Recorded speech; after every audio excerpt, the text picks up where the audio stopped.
Forest Center. He's also the executive director for the Adirondack Park Local Government Review Board and a councilman in the town of Saranac. So Jerry's going to introduce our next speaker. Thank you, Jerry, for agreeing to help us out today. Well, I want to thank the Common Ground Alliance for asking me to do this. Thank you very much. My history with the Northern Forest Center goes back to when I first became involved in local government and was looking closely at alternative heat sources. And they were doing a presentation along with ANCA up in Tupper Lake. And from that, I became involved with wood pellet heat and the Northern Forest Center. And what has always struck me about the Northern Forest Center and the leadership there, and Joe is obviously in the leadership as the vice president, is they are very thoughtful.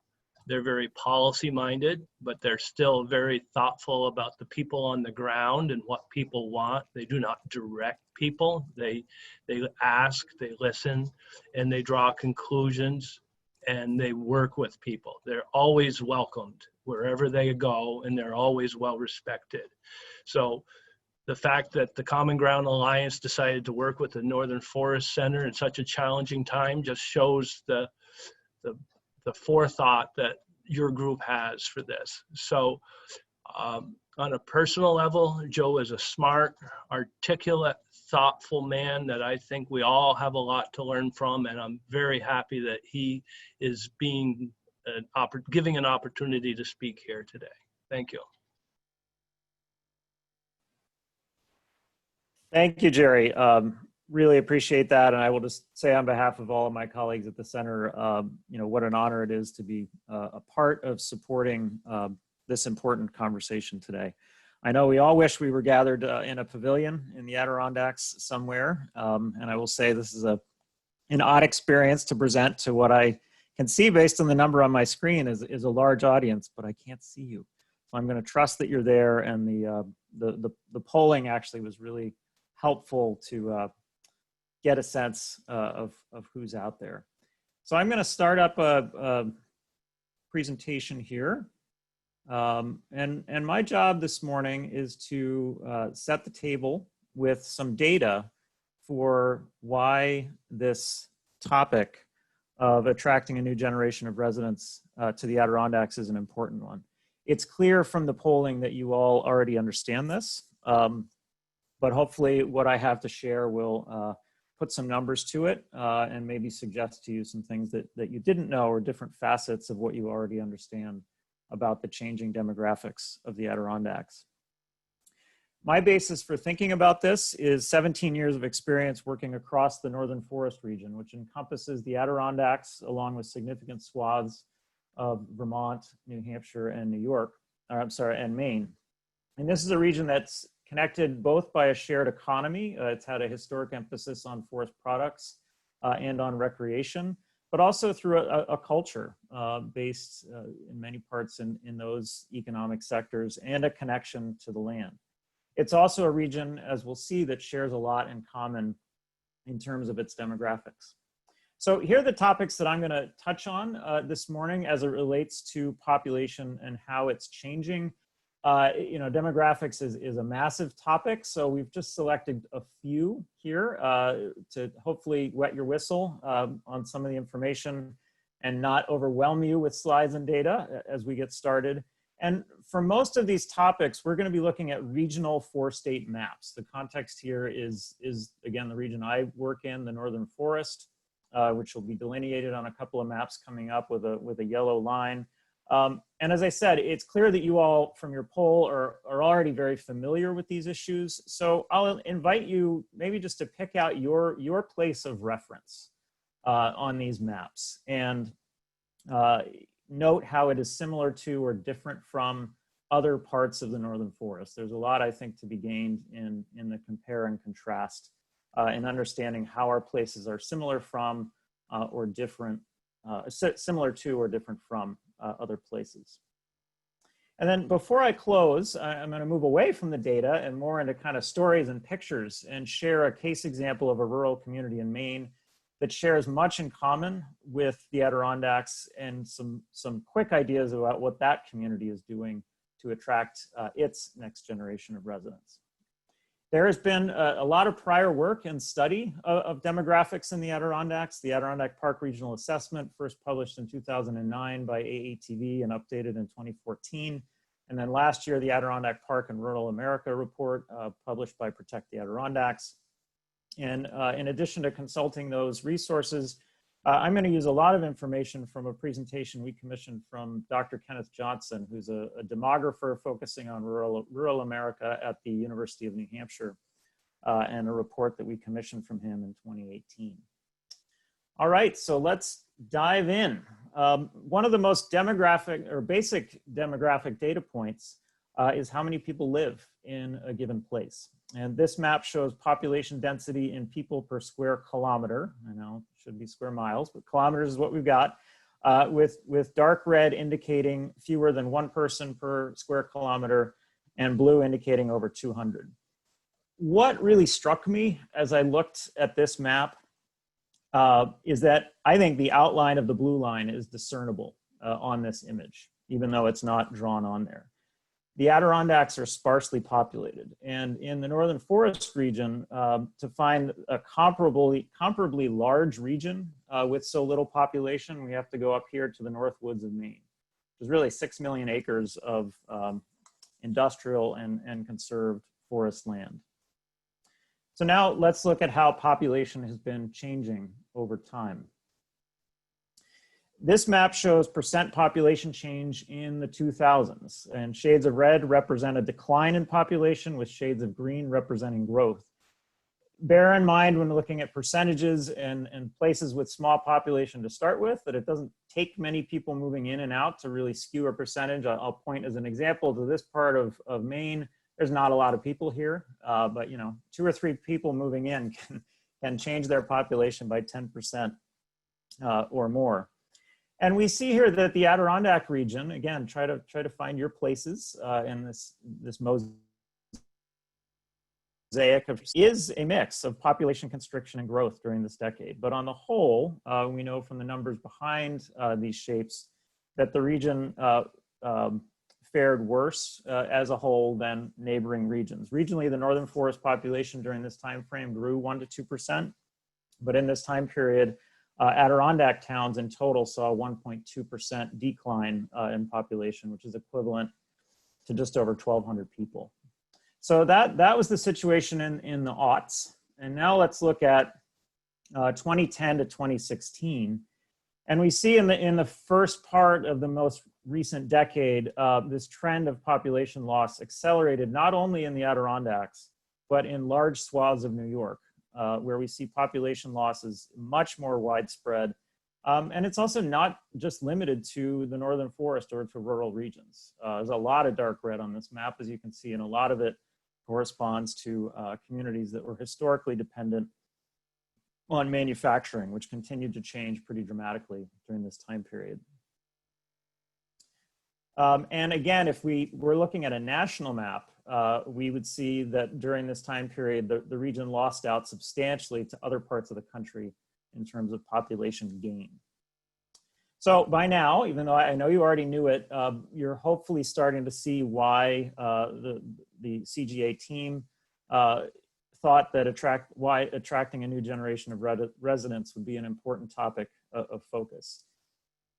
The reality is that the Adirondacks are like much of the rural Northern Forest, and also, frankly, the broader Northeast in facing stagnating and declining population. And as you've identified, that introduces a host of challenges for communities and their economies. Before we start to look at some of the components of change, I wanted to give you a closer look just at the blue line, and the time frame for these data is a little bit different. We see population densities in 2010 on the left, and then plotting of population change 1980 to 2010 on the right.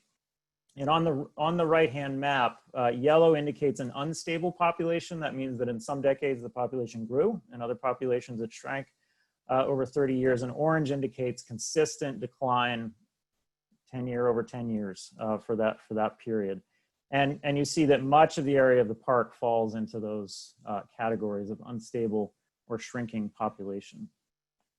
I'm going to give you a quick break from staring at maps and talk about the components of population change in more recent times. So population can change in two ways, through natural increase or decrease. That's the difference between births and deaths.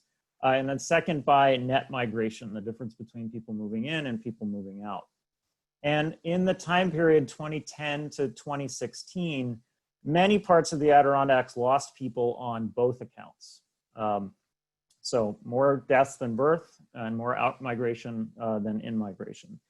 And that's in contrast to many parts of New England that had more people move, in contrast to many parts of New England, the region had more people move out than move in. And across the board, much of that out migration was largely by young people. And in migration, when it did occur, was by older people.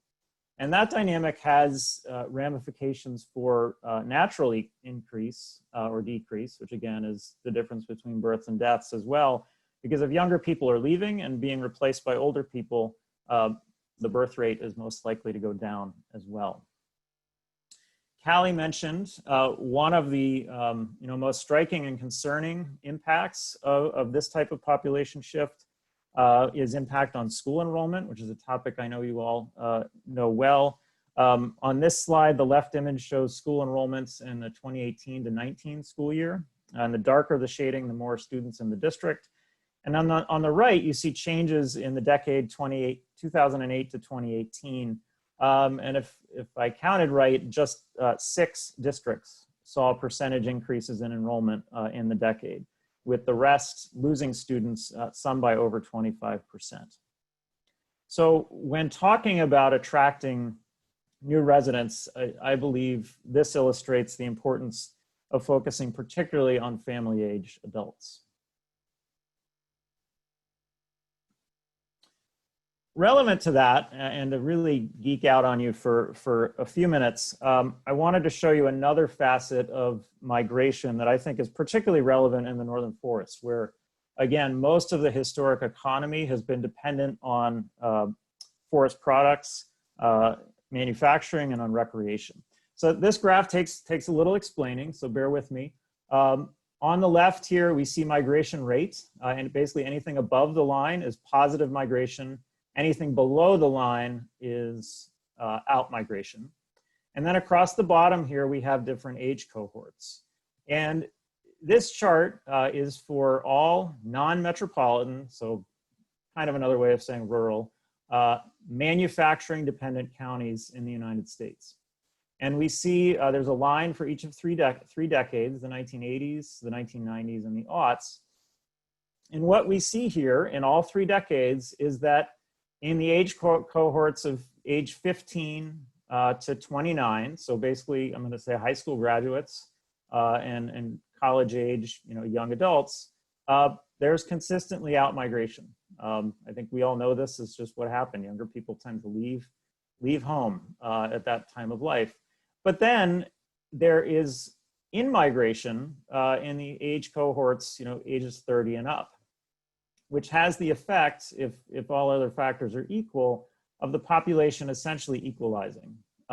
So they're not really growing. It's kind of a stagnation here, but in these manufacturing counties, they seem to be maintaining consistent population, at least based on migration alone.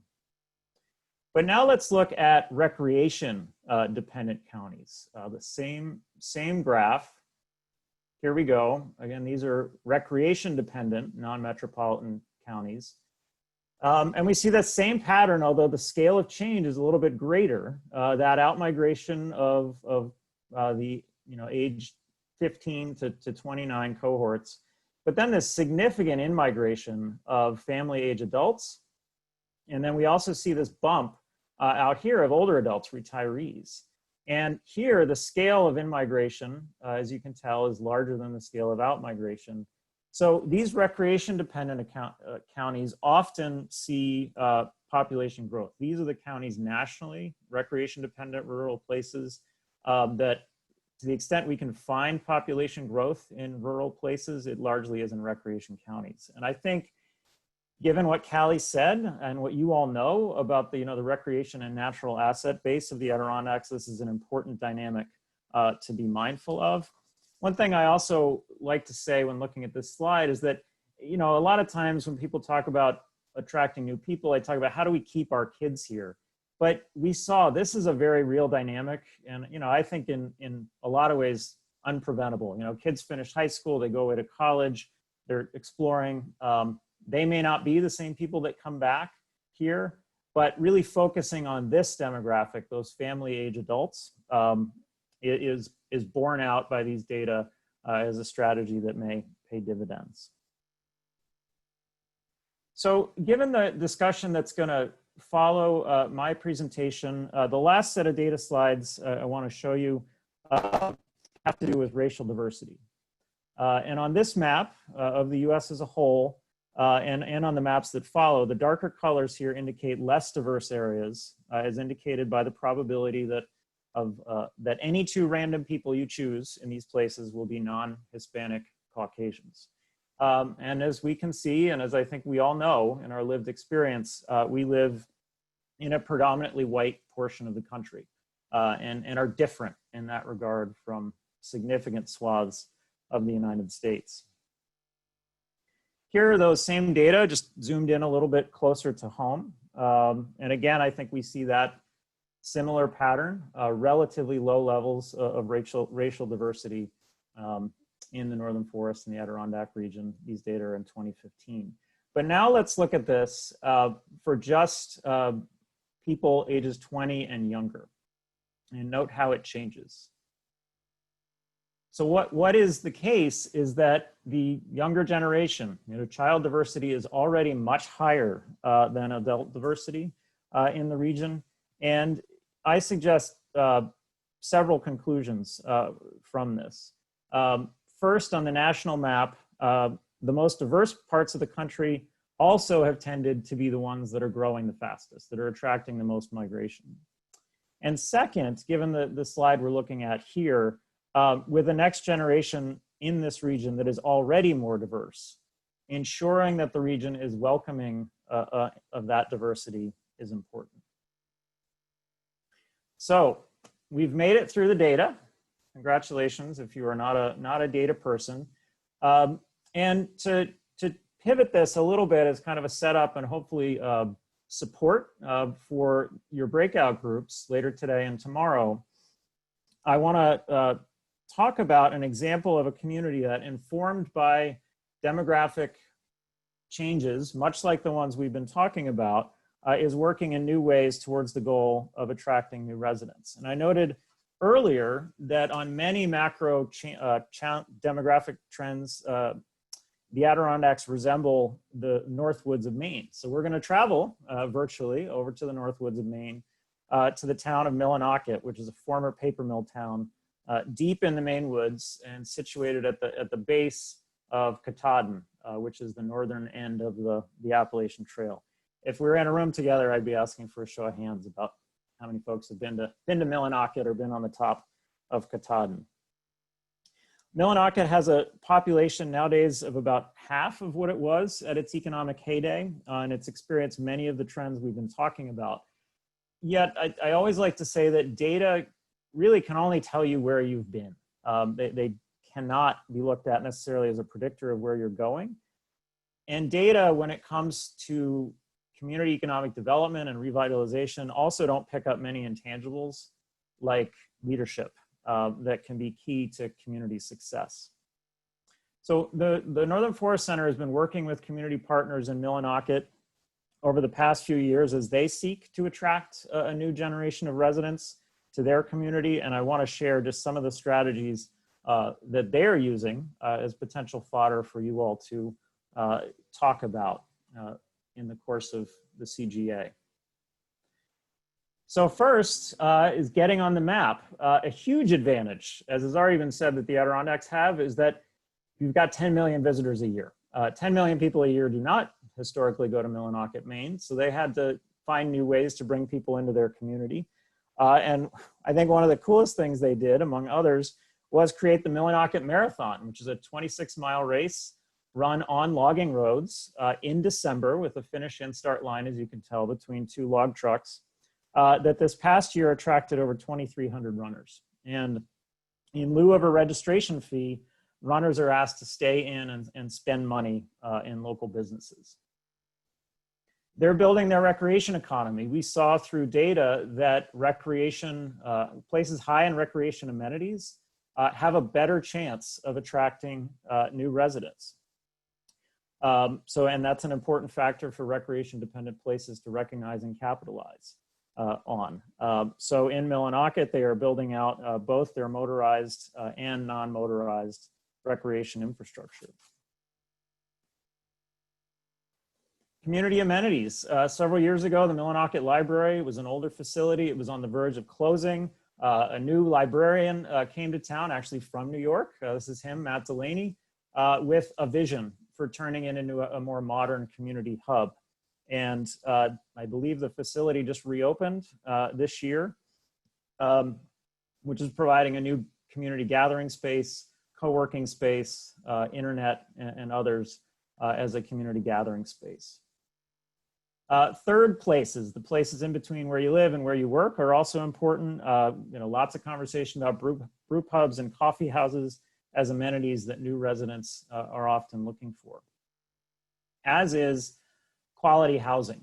The most significant engagement that the center has made in Millinocket has been to raise and deploy over $1 million to renovate dilapidated housing into quality housing. I'm just going to say this property here, Jerry Delaney, on one of our board meetings, when we first checked this property out, we got it for $5,000 from the city. Went to open this screen door over here, and it came off in his hands. So it gives you a sense of the starting point for some of these properties. But here's what we were able to turn them into. And these properties are ones that are offered to nurses and doctors coming to work in the hospital, workers who are being recruited to town for local businesses. And we are finding are a key part, having this quality housing available is key to bringing in new residents.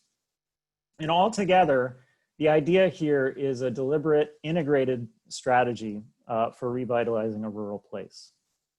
So while it's definitely early yet to claim big demographic changes as a result of this approach, we have anecdotal evidence that this strategy is working and supporting new residents coming to Millinocket.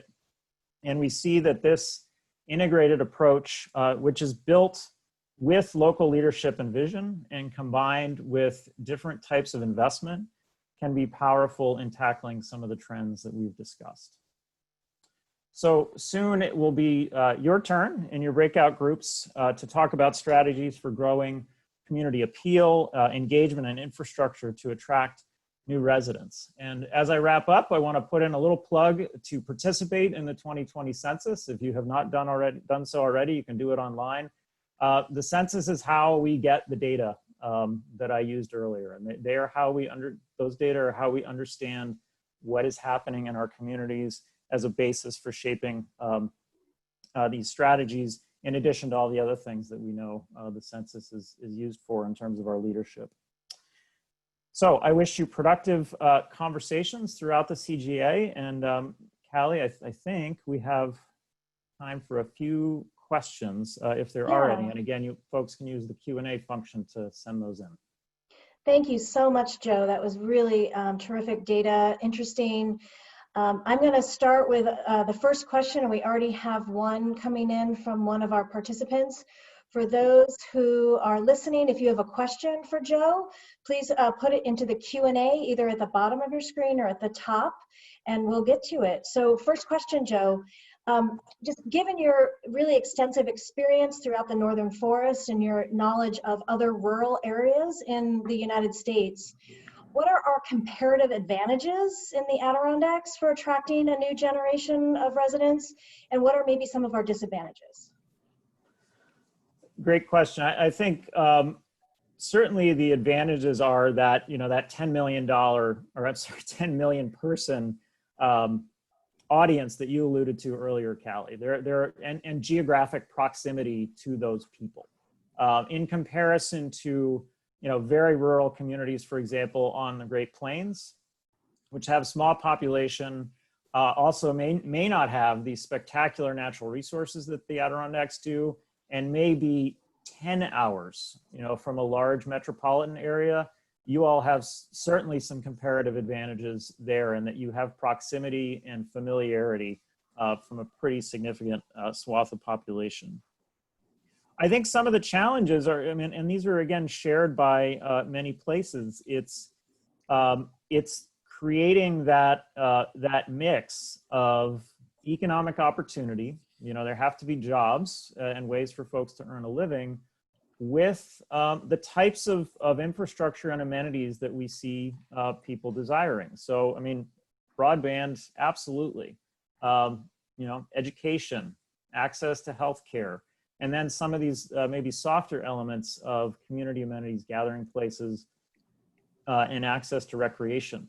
And that work, as you all know, it can be hard. It costs money. In the Adirondacks, it has to be, you have to work it through the framework of the park.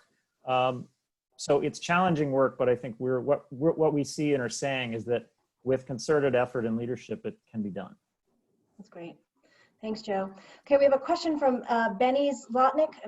He asked, Joe made an interesting point in the population data where he correlated population loss, so statewide for New York as well as in the Adirondacks, to a similar loss of manufacturing.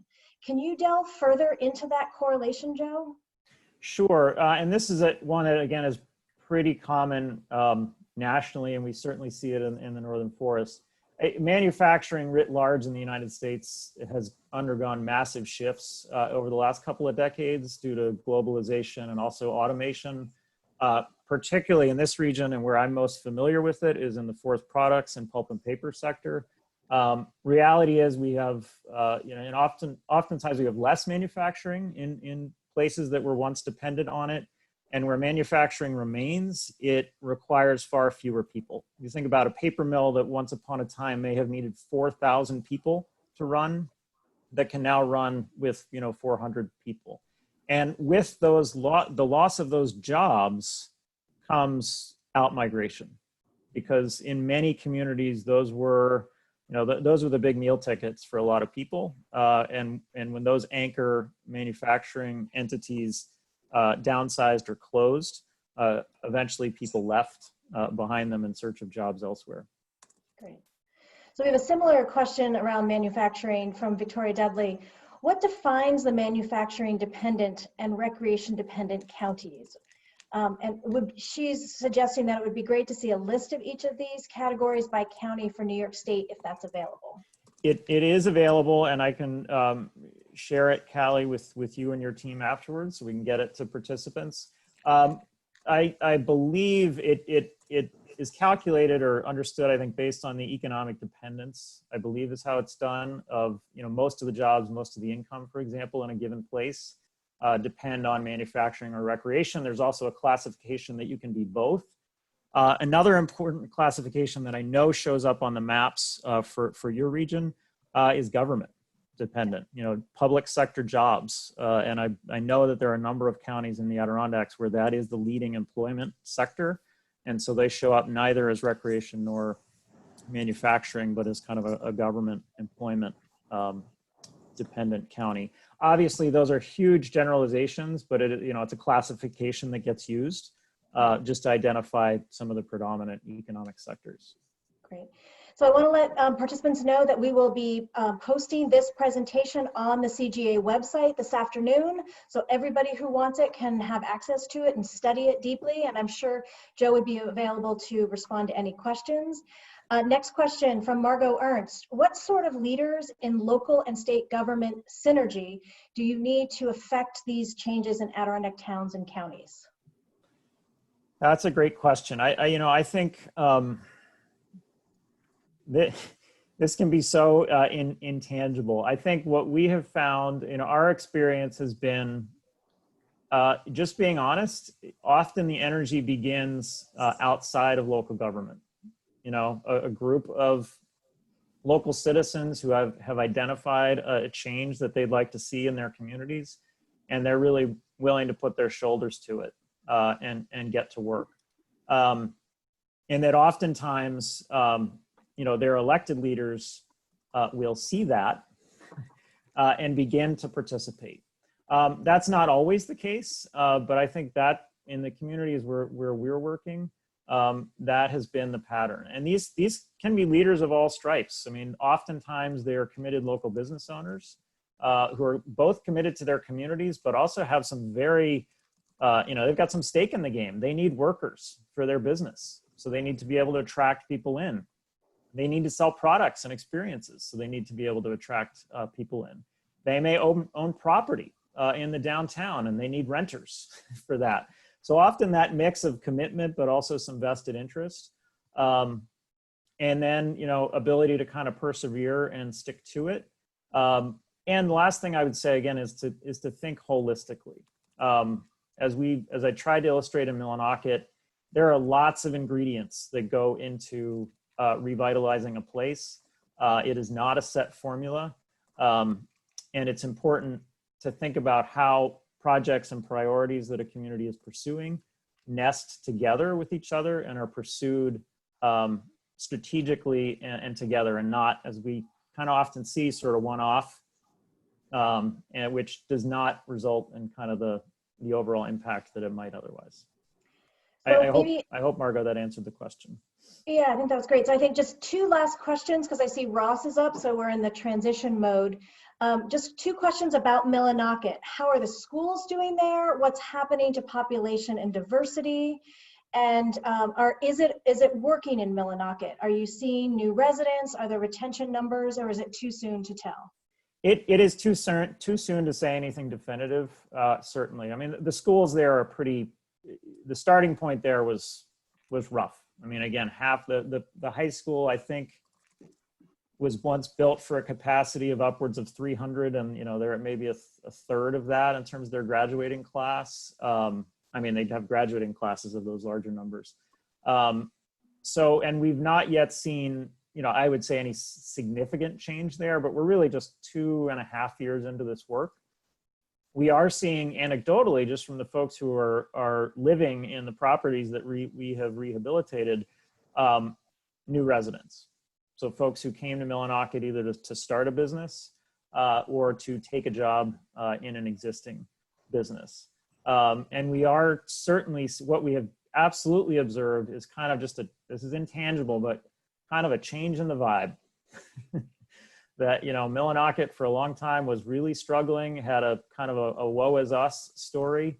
And that is definitely starting to turn around into, this is a place of opportunity and potential. Well, Joe, I want to thank you. I want to thank the Northern Forest Center. There was a couple of important questions that weren't answered. We pledged to get those answered for participants of CGA and get them up on our website. So stay tuned for that.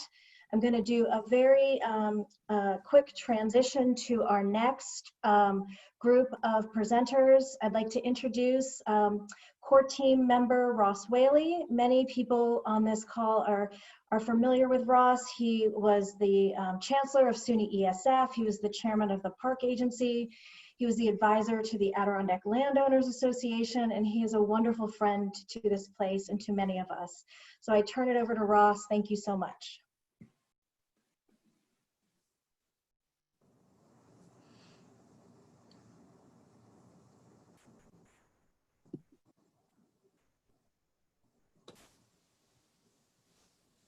Thank you very much, Kelly. I've got myself unmuted, and we will start this. The topic of this next session is, how do you welcome the next generation? And before we get into that, I would like to just make a couple of comments about CGA. The origin of CGA was to deal with the unintended consequences of the oft-quoted comment, "The people of the Adirondacks would rather fight than win." Now, this referred largely to a continuing debate between those concerned about natural environment and those who are concerned more about the economic environment. And although the forum has changed its focus over the years, this was always an undercurrent to whatever the topic was. So we decided, as you've heard, to focus this year on attracting the next generation. But as we started to plan for this event, two monumental things have occurred in this country that simply could not be ignored by us. First was the COVID-19 breakout, which brought attention to the fact that maybe, just maybe, large number of people would like to move from a congested area to a rural area. And indeed, there was an opportunity to work electronically from home. The second big event, monumental event, I think I should say, is the attention through the protests of the treatment of Black citizens. Of course, many of us thought that this issue was one that involved Chicago, Los Angeles, Minneapolis, and other large urban areas. Then, in the last couple of weeks, we heard the valedictorian of Saranac Lake High School, an Asian American, give a spellbinding presentation about discrimination in the local high school. This was followed soon after by a news article about graffiti in Saranac Lake that was not only disgraceful, but threatening. So we're reminded that discrimination isn't someone else's problem. It is central to making our communities welcoming places, the very focus of the forum. We are so fortunate to have two people that are just right for this conversation. Nicky Hylton-Patterson, who both leads the Adirondack Diversity Initiative, but also was featured in the Adirondack Daily Enterprise that woke us up. This article dealt with the consequences of discrimination in our neighborhood. And Nikki is joined by Bill Farber, chairman of the Hamilton County Board of Supervisors, and a member of the Common Ground Alliance Core Team. Now, let me start off with an observation and then turn it over to our two friends. It seems to me the problem of racism is a personal problem, a community problem, and a problem of local government leaders.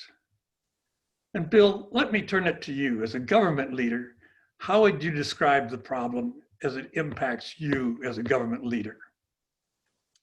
Ross, I really appreciate the introduction and obviously the opportunity to discuss this with Nikki. Among the folks here at the forum today, I'm probably best known for my involvement in Adirondack issues, but I think the reality is that my day job as chairman of the Hamilton County Board of Supervisors has me day in and day out dealing with people issues. And those can range from the issues of poverty to issues of bullying in the schools to issues like this one that we're talking about here today, where we're talking about racism. And the reality is that we do have problems in our communities. We have problems with the way that people in our communities deal with each other on a whole host of levels. And sometimes the sad truth is that until we have a crisis, some of these things are hidden from the forefront. I can't tell you how many times over the years that we've discovered systems within the school system or within county programs that have created challenges for different groups of students. Maybe it's people with issues of poverty.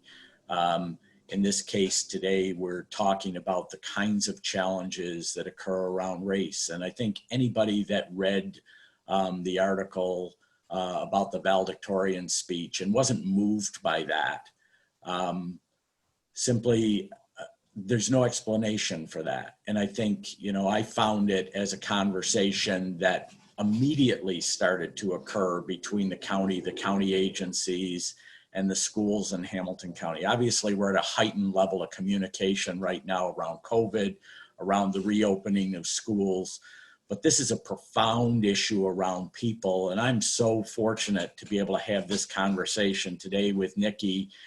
Nikki and I got to know each other immediately when she came here to be the diversity director.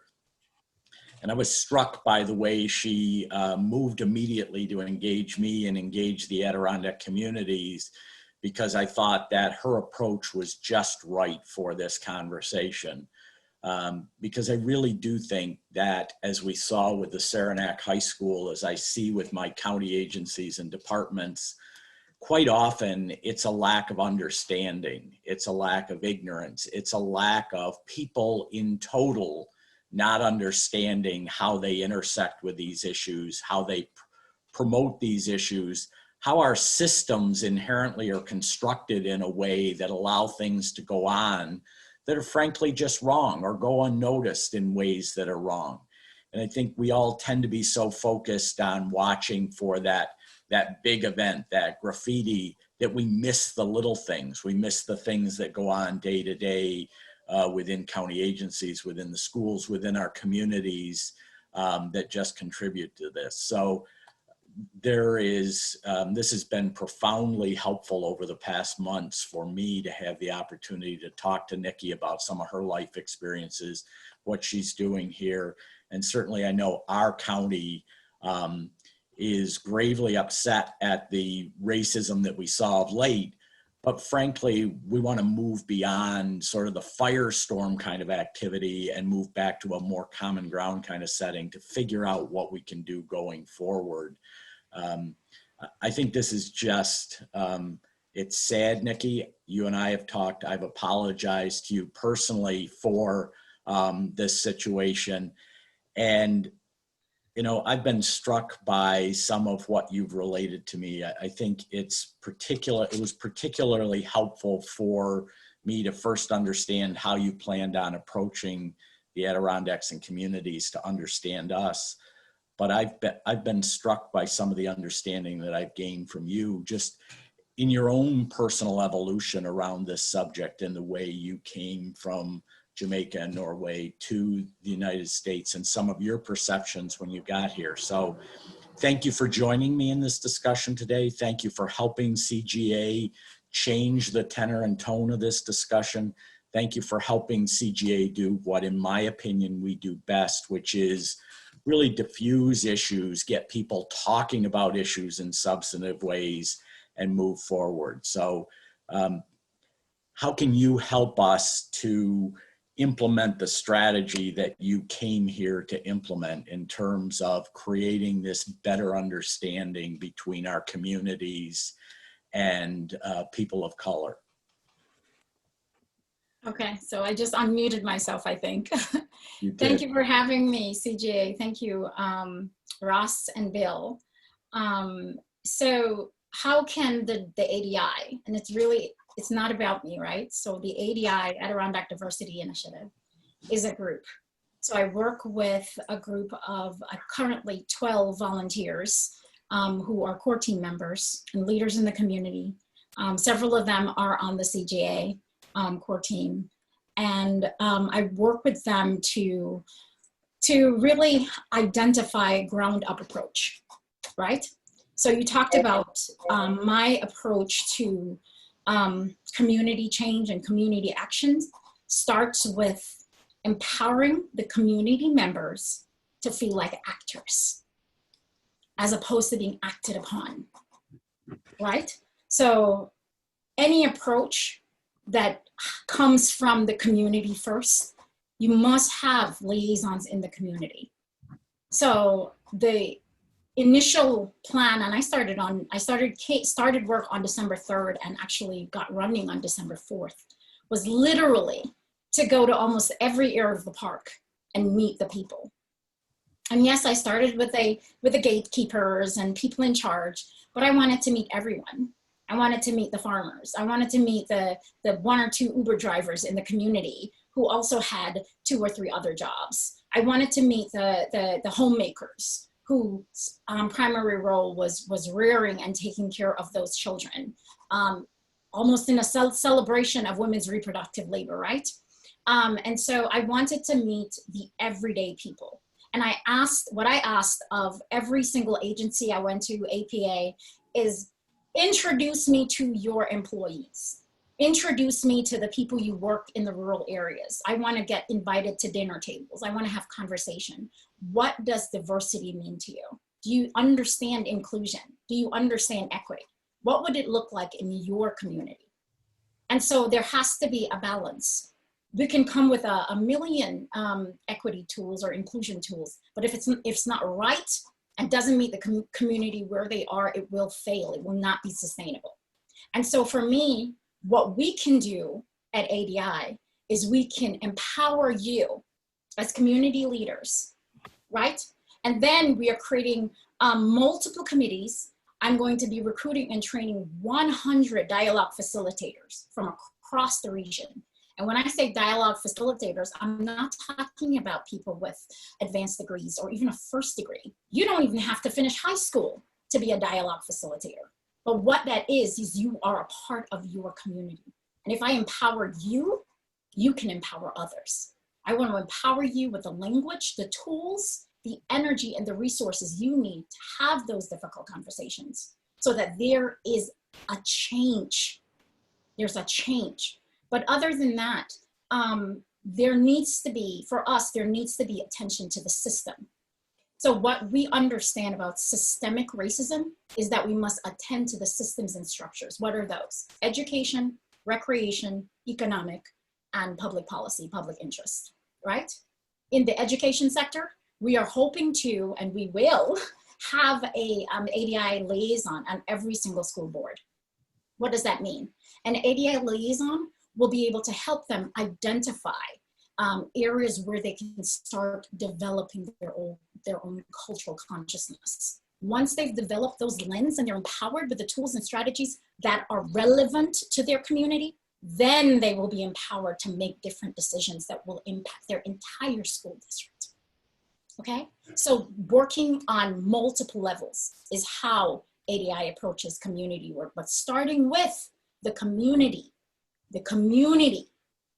gets a say, gets to work in partnership with us as we create these programs. Can we talk a little bit more about your point about not just working with the community, but starting with the community and starting with where the community is? Because I think that's, you know, that's something that is a really powerful vehicle for change. We go through that with a lot of the county programs. I've got a community services director that is constantly lecturing us within meetings with the schools and others that when you're counseling people, you have to start where the patient is. And Exactly. What that means is you have to start first with an understanding of the community. Sometimes that's as simple as what misunderstandings the community has and really developing from there what each and every one of us can do to make a difference. Yes. I think oftentimes people see initiatives like yours and they assume that what we're going to do is we're going to create these powerful advocates that we're going to dispatch into the community and they're going to change minds by lecturing people. And that's not what we're doing here. It's not what we're talking about. We're really talking about how to create transformational change. And I think we've got a great opportunity with a couple of hundred participants today to talk about how that looks, how it can work, and how we can really make a difference. Yeah. The challenge here is when things like George Floyd and and I'm smiling here because I'm trying to stop myself from crying. So sometimes I'll have a smile when there's a tear in my eye. It's just a defense mechanism. And so when 8 minutes and 46 seconds, I believe, was the length of the time that the knee was on Floyd's neck.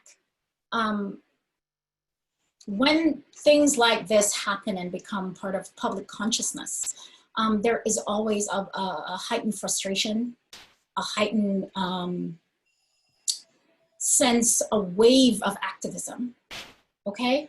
But these offenses, this brutality, these crimes, everyday microaggressions, everyday implicit bias that Black people, people of color, LGBTQI people, First Nations people, immigrants, undocumented persons happen every day. And a lot of time they're caught on camera, right? But when it is so aggrieved as what we sat down and watched, there's a big movement, a big flush to get something done right away.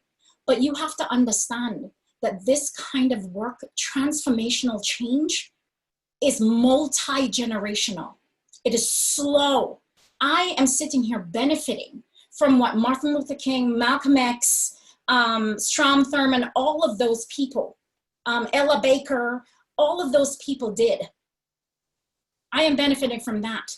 But so we have to understand, we have to not slow down, but we have to be ready to do the difficult work and understand that the difficult work is a slow, arduous, tedious, and painful process. Okay, this is what I'm telling folks. So if you are joining us in a flush of anger and frustration, come on in, but know that this is going to take time. This is going to take time. Are you willing to hang in there? Are you willing to keep going through the ups and downs, right? Because we're going to fail more than we succeed. Yeah. You know, I often say a crisis is a terrible thing to waste, but the challenge can often be that you've got, to your point, such high levels of frustration, and it can drive such a divisive debate because it is forceful at the moment in terms of trying to change people's minds. So you end up with the push and the pushback, the defensiveness. You end up with debates that are not constructive in moving the dial. People are for or against police. People are for or against. We see these grand discussions about the violence that's perpetrated within the protests. And so how do we harness this energy, this magnificent opportunity for change, and use it in a way here in the Adirondacks that we can get people to engage and demonstrate the patience that you've indicated is needed, but start to make the system changes? Well, we've already started doing that, right? At ADI. So I think a lot of people are frustrated because they're seeing the same things happen, one.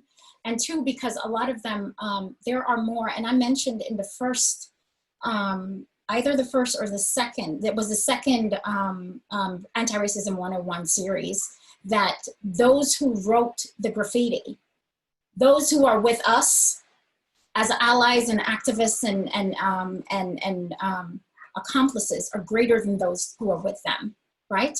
So what we have done is given those allies, accomplices, and people who just want to know, tools and strategies. So the series we're putting on is starting you off. You need language, you need context to understand what is going on here. What is the bigger picture, right? Because the George Floyd incident is probably, and I'm hopefully saying is probably not going to happen here. I'm hoping it's not going to happen here. But the way in which we ensure that it doesn't happen, or we increase the probability or likeliness that it doesn't happen, is to give people knowledge, right? And so we're starting at ADI by how we're harnessing this frustration, this anger, and this excitement is by giving people the knowledge with the series. So we're giving you the knowledge, the background, the knowledge, the context. We're bringing professionals to talk to you about strategies and tools, how to turn your anger or your intent into action, okay? After that, you're gonna be called in for training. Do you wanna be a part of this? So we're recruiting and training 100 dialogue facilitators across the 6 million acres of the Adirondack. So we should have someone by the end of the year who is fluent, has the knowledge and the context to go off and educate their own community. Whether that community is just the 2 people living in your household or on your job, it doesn't matter whether the community is predominantly white and has never seen a Black person ever. You are coming with the knowledge and the context, right? So that's what we're doing to harness this. Not only that, we, as part of our deliverables, we intend to, and we've always intended to, create multiple different kinds of community advisory sources, right? Where people will be able to make decisions about the approaches and the strategies that we use for the community. They'll be able to decide what goes on in their town. Can you talk a little bit about those approaches? Because, you know, I don't want to sound entirely corny about this, but I think the reality is the approaches you use really creates people that are more willing to listen, more understanding, more empathetic. Yeah. They're really systems that help people understand Yeah. first who they are Yes. and their own weaknesses in Yeah. terms of biases that they may have, snap judgments that they may have based on appearance, and those things that, in my mind, go far beyond helping us with this particular issue of racism. We know people in the community that make snap judgments when they see somebody that appears poor or impoverished, or make judgments based on the car somebody drives. So I think that one of the things that struck me as extraordinarily powerful about the work you're doing is how broad the implications can be for our communities, and how much more welcoming it can make our communities overall, maybe help break down some of the barriers. So can you just talk a little bit about how your systems and training work so that people understand that this is a training that really starts to develop people? Yes. So we have, if you're talking about, and we don't use the term training, we talk about developing cultural consciousness, right? Sure. So you'll find it very hard to find the word diversity in our courses. So we offer a standard course, and I'm going to talk about the reason why my approach to developing any courses, any cultural consciousness work, is to lead with restorative healing, right? And the idea that we never delegitimize anybody's position. So we are going to meet you where you are, right? And so the 4 courses, if you are an agency, we'll do the welcomeness audit, right? You call us in, we do a welcomeness audit. Then you engage one of 4 courses. The Introduction to Cultural Consciousness is an overview, and it starts where you are. We don't start talking about things like structural oppression and systemic racism until way down in the end, after you've actually explored your own identity. We want you to check in where you are, okay? Because you are doing a self-reflective exercise for the first 4 sessions. That's what you're doing. You're understanding yourself as a multicultural being. Not only that, we are allowing you, or even asking you, to be brave to socially locate yourself, because we understand the sort of governing factors in the community, right? We understand income disparity. We understand that there is the prison industrial complex is a big economic driver in the community. So we understand all of these things that day-to-day, everyday people, white people, non-Black people struggle with, are the same. So we will start you off in a conversation where you can check in with yourself and understand how you are connected to everyone on the basis of just basic living in the community. Basic living around ability to get an apartment, ability to pay your rent, ability to still have access to the land, and the challenges you have with new or rising regulation from the state. So we are checking in with you, but you will get to the point where you understand how your social identity, your social profile, is linked into systemic racism and structural oppression. But we start where you are. And I say that because there's a video I use in my sessions from Chimamanda Adichie, and she does a video called The Danger of the Single Story. And I tell people that implicit bias is human, okay? So we all carry implicit biases. We all carry lens based on our socialization. And so when I was in Jamaica, back, this is back in the 70s and 80s, we had 3 TV channels, right? We had Fox News, MTV, 4 actually, BBC, and then we had the Jamaican station. All of the stations came on for maybe an hour or so. They came on from 5 to 10. So I was a kid. This is before I left for Norway. And so the biggest news around then was Cabrini Green. It was a housing project in Chicago, and there had been some sexual assault of a child and so on. Cabrini Green was populated mostly by low-income African-Americans, Black people. This is what we were seeing. And it made it to Fox, then it made it to BBC, all the way to BBC.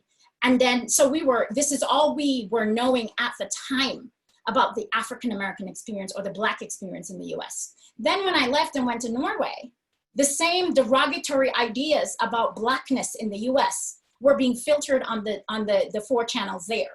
We had more than 4, but it was BBC, there was some Fox News, there was MTV, right? And at the time, Michael Jackson was like the best thing on MTV, right? So, and then you had snippets of Oprah.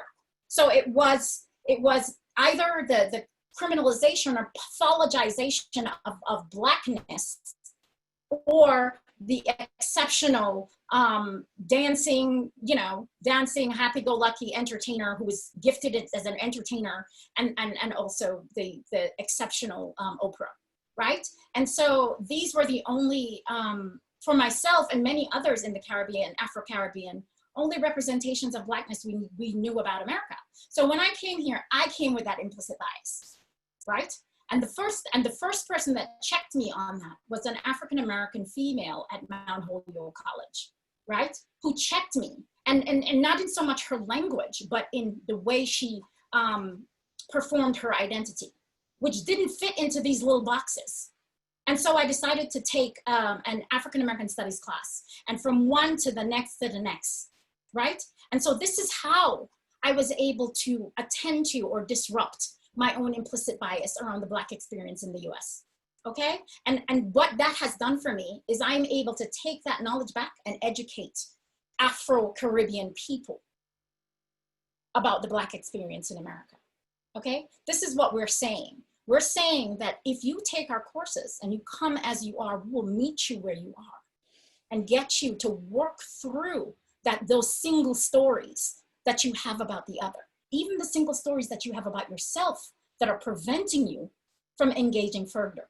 And even those single stories that are preventing you from moving beyond white shame, guilt, and denial. We don't need you to be sorry for being white. We don't need you to say that you're not a racist to do anti-racist work. As a matter of fact, we're not even asking for that.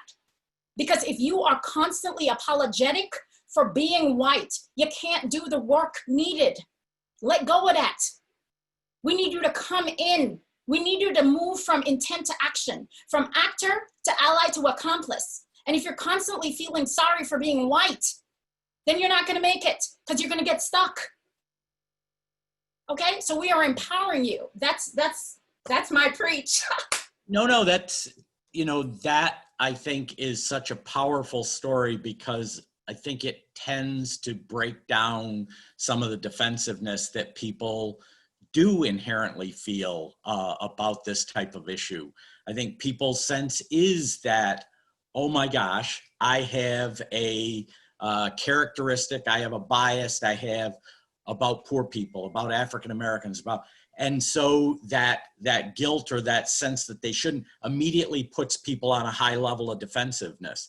At CGA, the number of times that we've dealt with misunderstandings between the environmental community and local government, or businesses and the environmental community, because of these sort of preeminent senses of each other.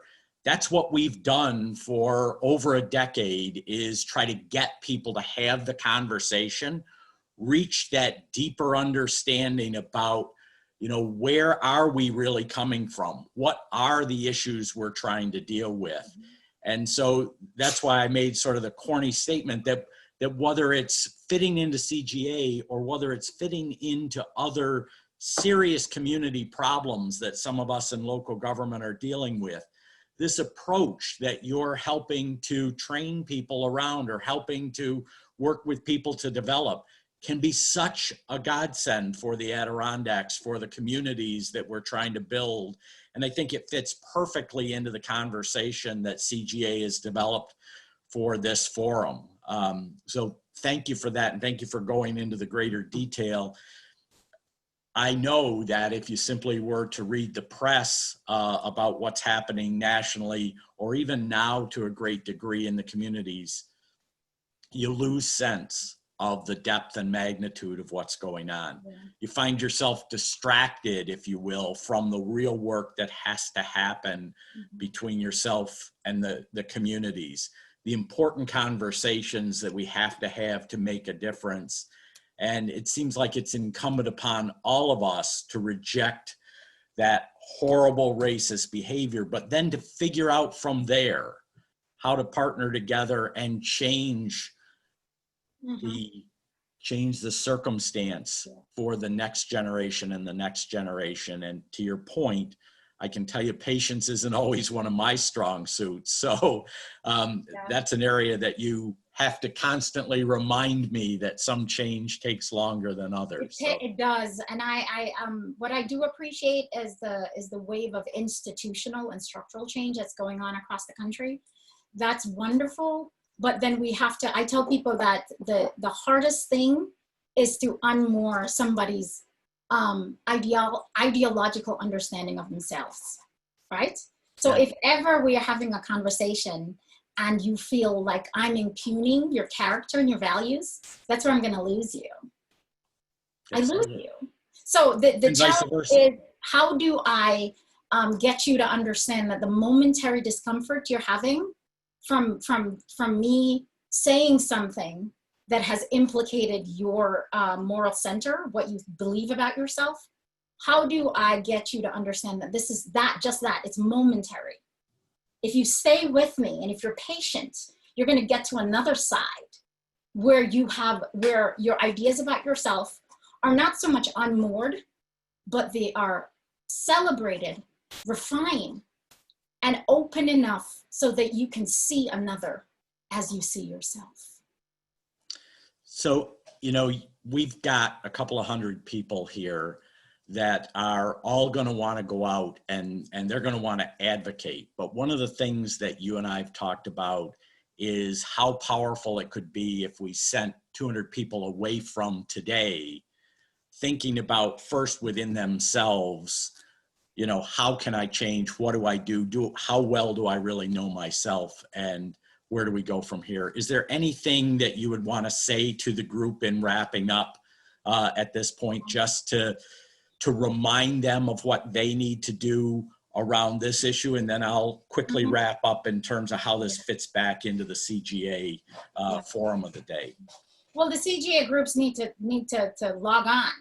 And I'm not talking about physically log on to what cultural consciousness development means. Log on to creating a ADI affiliate or liaison in your organization who can work with us or who can access the tools that we're creating, right? But it's not about accessing the tool. That ADI liaison will be able to come in and say, Nikki, this is who we are, will give us context, and we'll be able to help select the tools that work for your company. And this is just for the CGI group. So find yourself an ADI liaison and have that person reach out to us so you can start that cultural consciousness development process. Thank you.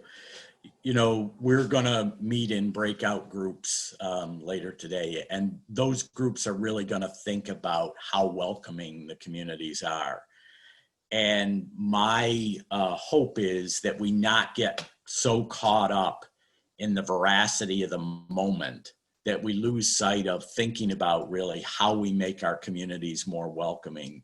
I don't think there's anybody that's been involved in community organizations or local government in the Adirondacks and in communities that, if we did some soul searching, didn't realize how schools can be cliquish when we were in school, how community organizations can be cliquish, how unwelcoming those kinds of things are.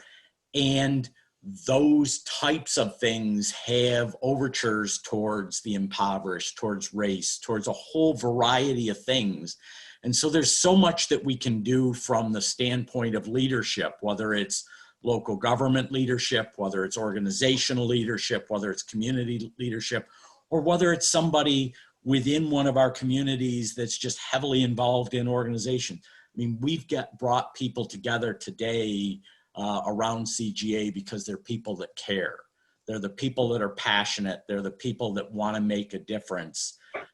And we all know how important it really is at the end of the day to diffuse some of these grand debates that have occurred, because I like to tell Ross quite often that when he says people would rather fight than win, he just simply underestimates how much I like to win.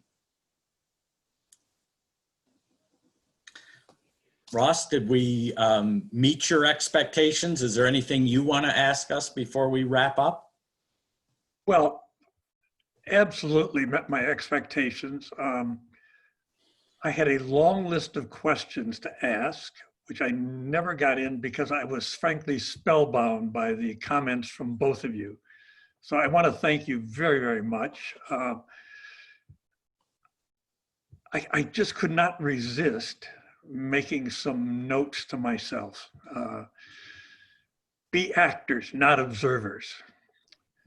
Approach this with fortitude, but you better have patience. The importance of knowledge to develop a multicultural conscience. Become an ADI liaison. So, boy, the richness of the conversation in terms of giving actionable items to me as an individual was just palpable.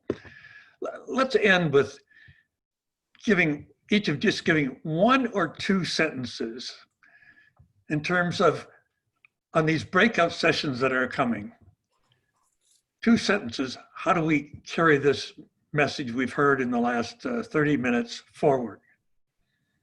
What do you recommend for the breakout session? How do you carry it forward? I think it's the most important thing right now is to listen. Be willing to listen. And I mean, really listen in the sense that, and you call this active listening, right? In the sense that you're not waiting to speak, you're listening. And so in this forum, I am joined by 2 white males, right? And it's understandable that white males, y'all have spoken long enough. I love you to death. Yes. But decentering white male, I could have done that, but I wanted to listen. In this moment, I was listening. I was listening to what Bill was saying because I wanted to make sure that I was responding honestly, I was responding truthfully, and I was modeling the behavior I want to see in the community. What does that mean? It means that I'm not going to sit here and delegitimize Bill as a white cisgendered male's position. In this moment, I am listening because we are having a conversation and it's not a debate, it's a dialogue, okay? And that's the difference. Now, if I was in a mode where I had a theme and I'm articulating a point, I would have made a point of decentering Bill. But that's not what we're doing here today, okay? That's not what we're doing. And so what does it mean? I'm gonna move on. So, but how do you carry this into the breakout sessions? Be ready to listen. Be ready to use data as much as you can. And if you are expressing a sentiment, use the I statement, okay? Because you cannot at any time speak for an entire community. And be ready to, if someone brings up something that is uncomfortable, to even sit a little bit more longer with your listening technique, because there's some key and kernel of importance coming out. Listen, be ready to be uncomfortable, and push the session. So what are we gonna do next?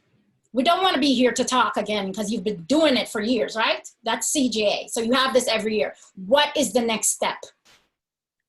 What is ask of your session? So where do we go from here?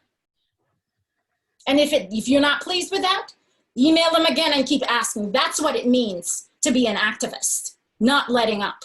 So there you go, next session. Nikki, thank you so very, very much.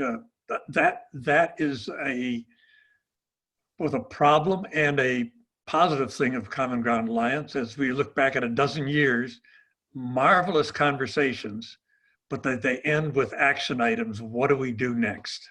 And I think you've inspired us to do that. So thank you both very much, Nikki, Bill, and let me turn it back to Zoe. Thank you. Thank you, CGA. Thank you, Nikki. Thank you, all of you, Nikki, Ross, and Bill. Amazing, important, wonderful conversation for us to have at CGA, very thoughtful. This topic of racism in our communities is critical, very important as we move forward to do our work. I want to acknowledge that there were a lot of questions coming in and apologize that we didn't set up this session to address Q&A. So I apologize for that, but know that this is an ongoing discussion, and I urge you to join us, join the ADI to help bring more attention and resolution to this topic. We will be posting a link to the ADI calendar where you'll see some of the upcoming courses that Nikki referenced, including one tomorrow evening about how to talk to your children about race in America. We're also providing a link to Franny Newman's valedictorian speech in our news section of our website, and we'll post a video that Nikki referenced, In Danger of the Single Story, and many other resources. So please check back there. So thanks again. So you'll see I have Craig Leggett with me now. We asked Craig to join us to help us think about the theme of this year's forum and kind of launch us into this next session. So thank you, Craig. Craig is a member of the CGA Core Team and a supervisor for the town of Chester in Warren County. And we asked Craig again to share some thoughts with us as we move on to the next session. Thank you, Zoe, and thanks to all the previous speakers as well. I love how this forum is coming through right now.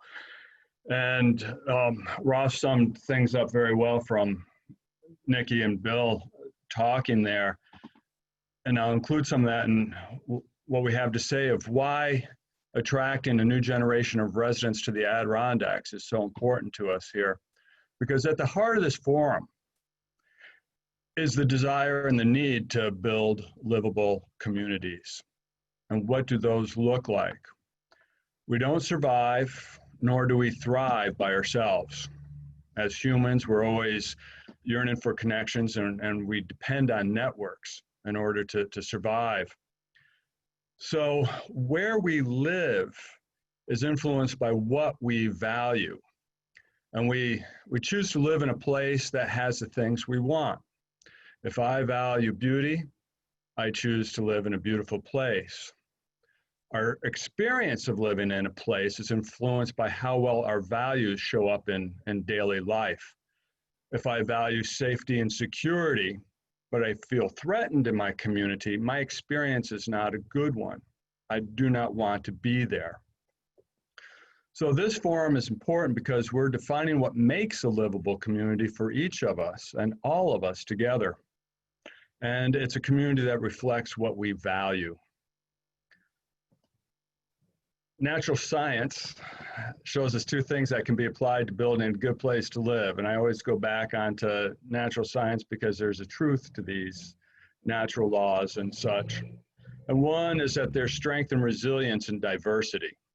And the second is the real driver of a healthy community is not based on competition, but on cooperation.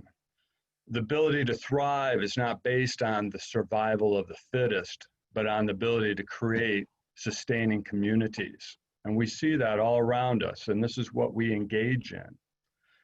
So natural communities form around what a place has to offer, what the resources are, what the climate of the place is, and they are authentic. A northern hardwood forest doesn't try to be anything else but a northern hardwood forest. So this is the importance of the forum. We get to discuss what our human and natural resources are and what our physical and mental climates are. And we get to paint a picture of what kind of community is authentic for us, what is natural, what is in place. So by envisioning building a community based on who we are and where we live, we create an authentic community, a place that naturally fits here. So that authenticity attracts people of similar sensibilities, of complementary values, and we build a vibrant, livable place that is natural and sustainable, place where you'd want to live. So now this is called common ground, not because we all think alike or all the same. And as Nikki had pointed out earlier, and Bill as well, that we come together, it's called common ground because this is a place where it's safe to express differing thoughts and beliefs, where respect is given and received, and where we recognize the fact that we're all in this together, and we have the mutual obligation to make it work for one another if it is work for any of us. So this year's forum gives us that opportunity to look where we live with a fresh set of eyes. And it's the opportunity to reveal what's important to us. We get to put this down. It'll be coming out into a strategy. It'll be going into a blueprint. So we're lucky to be here. There's two things I'd like to, that really stood out, and what Nikki said is about exploring your own identity. As a native Adirondacker, I have a certain identity around that, and I'm always calling it into question, to explore it. Why am I comfortable, uncomfortable? Where should we go? And I think we can all take this through our discussions today, is about exploring our own identity, because this is about what we're talking about at this point in time for the Adirondacks. As Joe Short had pointed out in all the demographics, we're looking at transformational change right now. What we do from here forward is going to change where we live and the nature of our communities for the better. And the other thing that Joe had pointed out was investing in stacked and connected projects. And what, just from